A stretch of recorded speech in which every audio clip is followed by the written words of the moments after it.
My mother said it so casually, like it was nothing.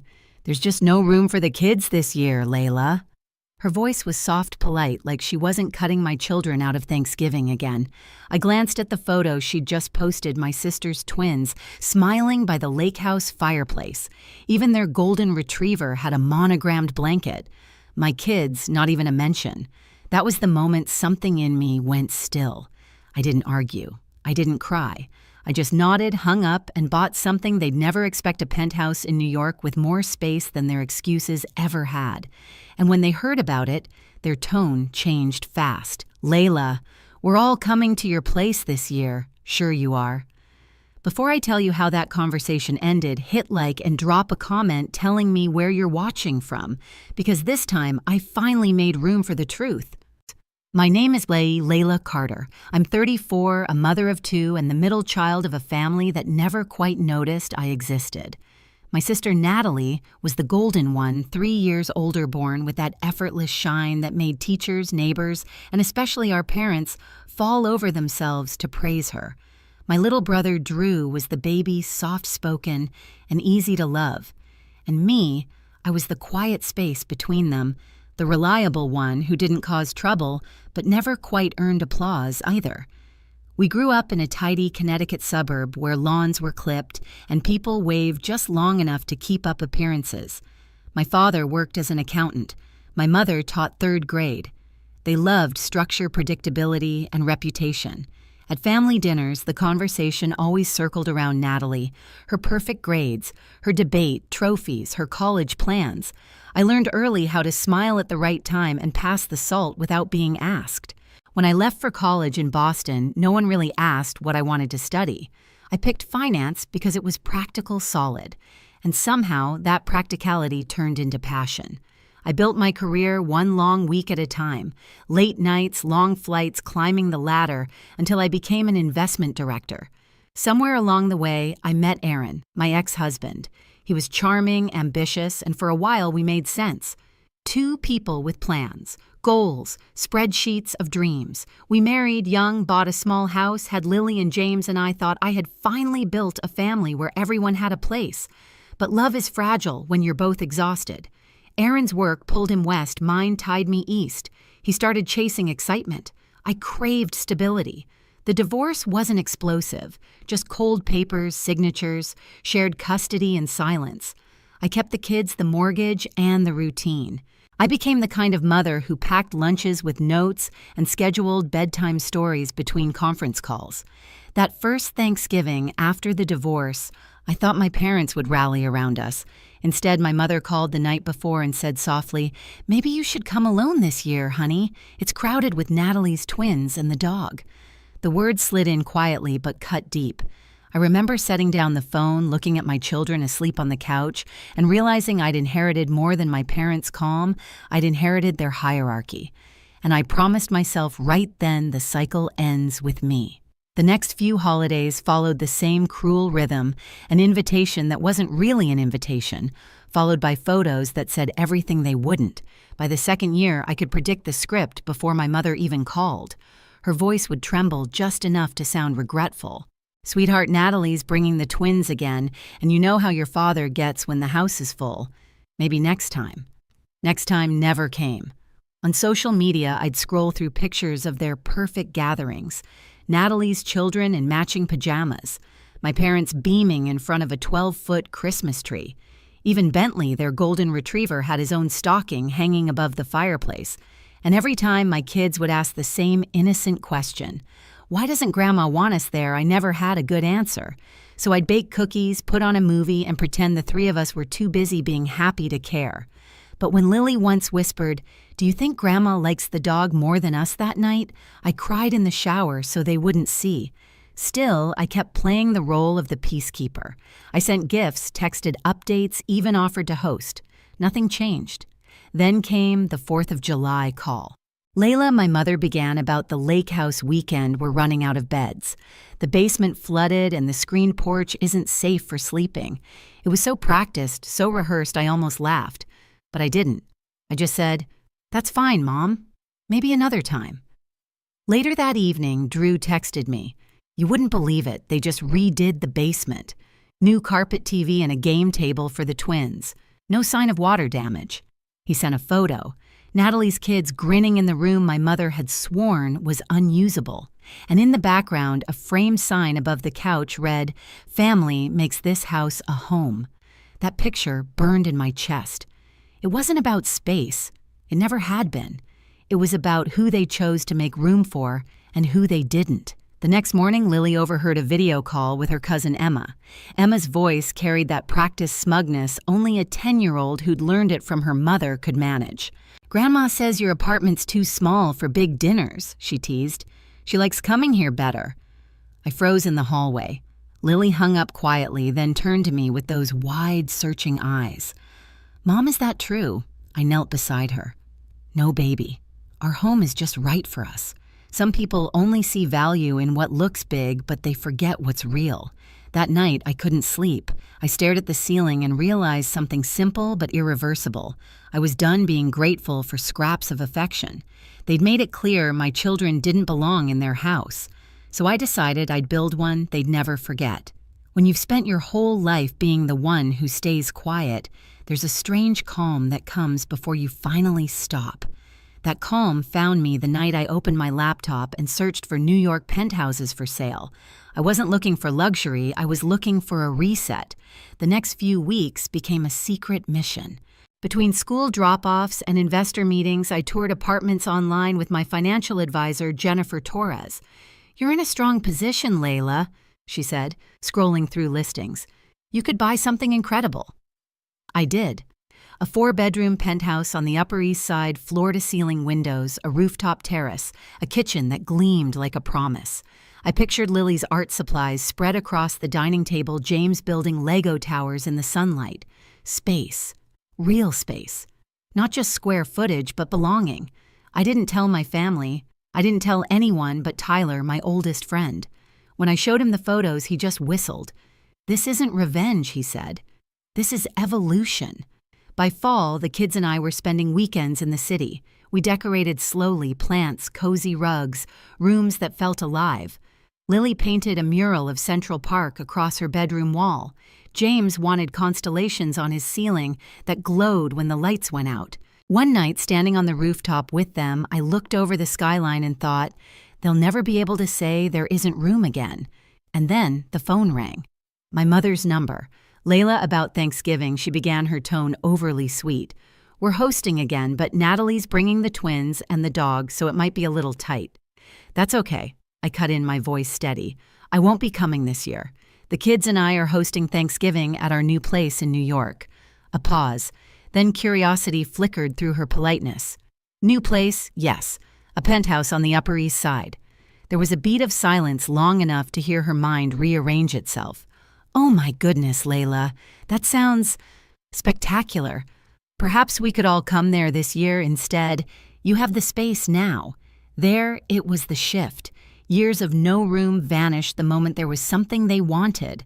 I smiled into the phone. "Let me think about it." But in my heart, the decision was already made.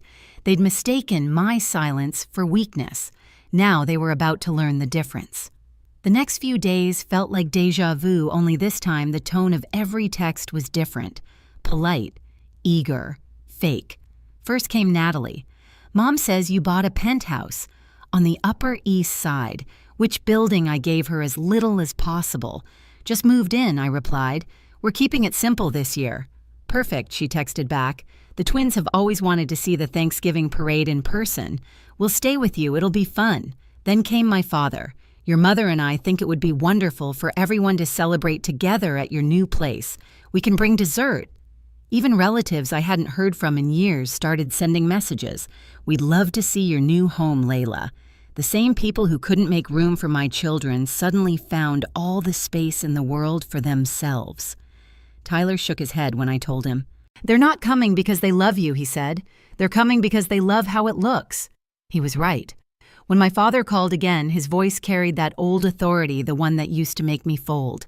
"Layla, it'll mean a lot to your mother if we could all come. Family is important, especially now that you've done so well for yourself."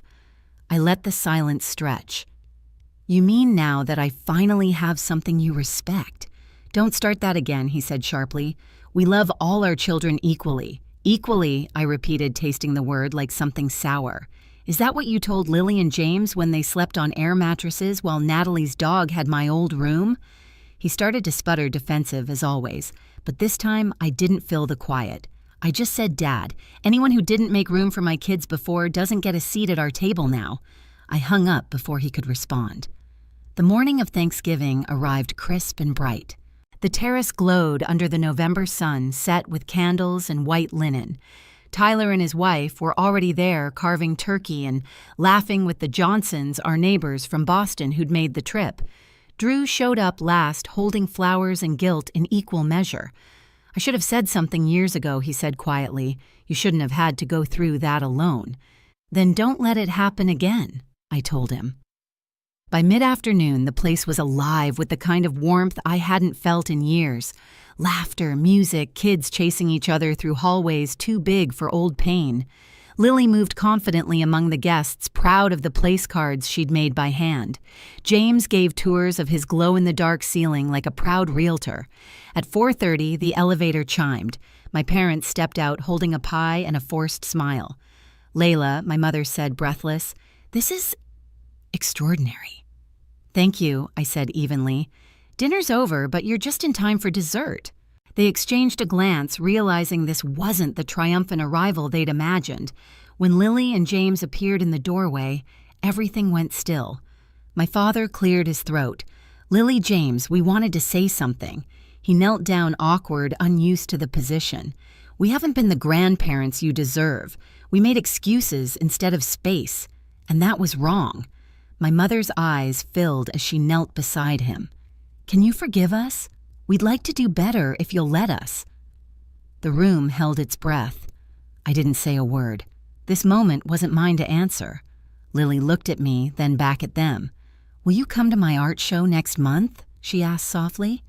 "Of course," my father said quickly. James crossed his arms. "And can we sleep at your house sometimes? Not on the floor." My mother nodded, tears slipping down her cheeks. "You'll have your own room, sweetheart." They hugged, small and careful, as if touching something fragile. Around us, everyone exhaled the kind of collective release that only happens when a truth finally lands. But not everyone had learned. At that exact moment, Natalie's name flashed across my phone screen. "Natalie, can't believe you didn't invite us. Mom said it's incredible up there." The twins were so excited. "Natalie, Bentley's sad too, LOL. Then you're being dramatic, Layla. It's Thanksgiving. Stop making everything about you." I typed slowly.